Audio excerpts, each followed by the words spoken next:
এখনকার যে পরিস্থিতি, আপনি যদি শাহজালাল রহমতুল্লাহর ডেক দিয়া দেন এদেরকে গোছায়া, বুঝেন তো কি করব। 700 বছর গেছে, সাত কেবলা ফুলতুলি গেছে, ফুলতুলির সাহাবজাদারা নাতিরা, ফুলতুলির আলিস্তা তালামেজের কর্মীরা এখনো ওই সিলেটের মাঠে আছে। এদের সাহস কত বড়! শাহজালাল রহমতুল্লাহর ডেক্সি দিকে তালাবদ্ধ করে। গাদ্দারিনের জায়গা পাও না, মস্তানিদের জায়গা পাও না মিয়া। কিছুদিন আগেই তো তোমরা বলছো মার্কাতুস শির, আমরা কি ভুলে গেছি? এগুলো সব বাউতাবাজি, ভণ্ডামি, ধান্দাবাজি ছাড়া কিছু না। আর একটা কথা আছে না, চুর যখন চুরি করে তখন চুরির কি রেখে যায়? চিহ্ন রেখে যায়।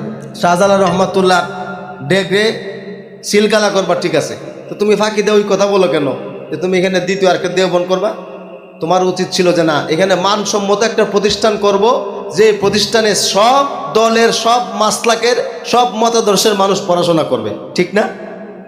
বিশ্বমানের একটা বিশ্ববিদ্যালয় করো না, তোমার তো আসল জায়গায় গণ্ডগোল। এই জন্যে আল্লাহ সুবহানাহু ওয়া তাআলা গোটা দেশবাসীকে পরিচয় করাই দিচ্ছেন। আমি এই কথাগুলো কেন বলতেছি? ওয়াজ আমরা কম শুনবো, কিন্তু আপনার বাউন্ডারিটা ঠিক রাখবো। বলেন, ওয়াজ কম শুনবো, বাউন্ডারি মানে কি? আকীদা। বলেন, বাউন্ডারি